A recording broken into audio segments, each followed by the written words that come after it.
नमस्कार। आज हम भगवद गीता के एक बहुत ही खास मोड़ पर बात करने वाले हैं।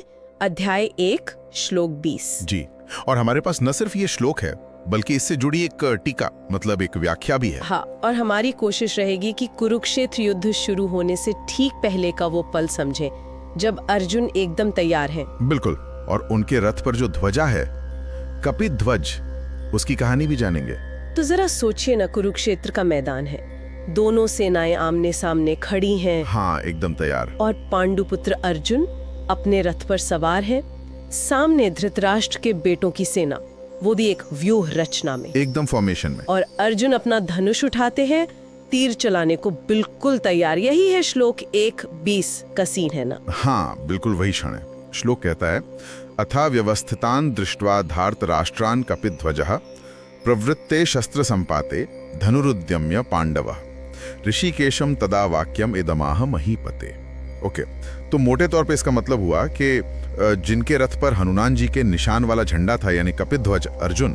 हाँ, कपिध्वज अर्जुन ने उन्होंने धृतराष्ट्र के लोगों को व्यू में देखा और शस्त्र चलने वाले थे कि उन्होंने अपना धनुष उठाया और श्री कृष्ण से कुछ कहा। बिल्कुल सही है, ये मोमेंट बड़ा क्रिटिकल है।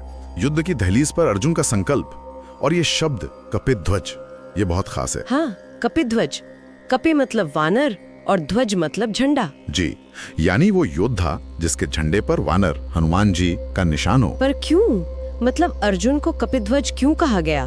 यही तो दिलचस्प बात है। टीका में इसकी कहानी है ना? हाँ बिल्कुल, और कहानी बड़ी मजेदार है। ऐसा है कि एक बार अर्जुन को अपनी तीरंदाजी पर थोड़ा सा घमंड, अभिमान, हाँ कह सकते हैं, अभिमान हो गया था। उन्होंने श्री कृष्ण से कहा कि राम जी के टाइम में वानरों ने पुल बनाने में फिजूली मेहनत की। अच्छा।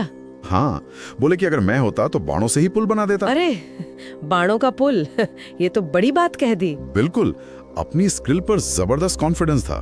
तो श्री कृष्ण ने कहा, अच्छा बना के दिखाओ। और अर्जुन ने बना दिया। हाँ, बना दिया। बाणों की बौछार की और एक सेतु तैयार। देखने में तो कमाल का लग रहा था, अर्जुन भी खुश। वाह। लेकिन कहानी यही खत्म नहीं होती, इसमें हनुमान जी की एंट्री होती है। एग्जैक्टली, श्री कृष्ण ने फिर हनुमान जी को बुलाया और कहा कि जरा इस पुल को टेस्ट तो कीजिए। ओह, टेस्ट करने को कहा। और जैसे ही हनुमान जी ने उस पर पहला कदम रखा तो क्या हुआ? वो पुल चरमराने लगा, टूटने जैसा हो गया। सोचिए, हनुमान जी ने सिर्फ एक पैर रखा था, सिर्फ एक कदम। तब तो अर्जुन का सारा घमंड, हाँ बिल्कुल, एकदम चूर चूर हो गया होगा। उन्हें फौरन समझ आ गया कि उनके बाणों का पुल शायद देखने में अच्छा हो, पर श्री राम की सेना का वजन वो नहीं सह सकता, खासकर जब हनुमान जी जैसे महाबली उस पर हो। सही बात है। तो अर्जुन ने तुरंत माफी मांगी हनुमान जी से। ये तो बहुत बड़ा सबक था अर्जुन के लिए। हाँ, और हनुमान जी ने उन्हें माफ भी किया और एक सीख भी दी कि देखो, ताकत और हुनर का घमंड ठीक नहीं, असली वीरता तो विनम्रता में है। सही कहा। और हनुमान जी उनकी इस विनम्रता से इतने खुश हुए कि उन्होंने वरदान दिया, कहा कि महाभारत युद्ध में मैं तुम्हारी ध्वजा पे रहूंगा, तुम्हारी रक्षा करूंगा। वाह, इसीलिए अर्जुन कपिध्वज कहलाए।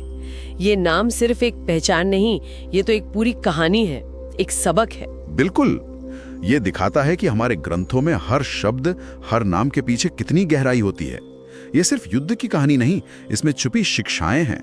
हनुमान जी का ध्वजा पर होना ये दैवीय मदद का भी प्रतीक है, और ये भी कि सबसे बड़े योद्धा को भी विनम्रता चाहिए। सही कहा, ये सिर्फ शक्ति नहीं, धर्म और भक्ति से जुड़ी हुई शक्ति है।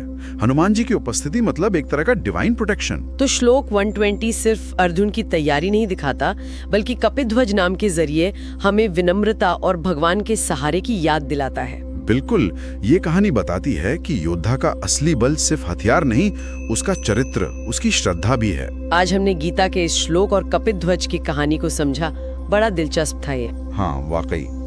और जाते जाते एक सवाल छोड़ जाते हैं सोचने के लिए। हाँ जरूर। अक्सर ये आत्मविश्वास कब अभिमान बन जाता है? हाँ। वो लाइन कहाँ है? हाँ। और क्या हमारी जिंदगी में भी ऐसे पल आते हैं जैसे अर्जुन के लिए हनुमान जी का आना था, जो हमें विनम्रता याद दिलाते हैं? बहुत अच्छा सवाल है सोचने के लिए।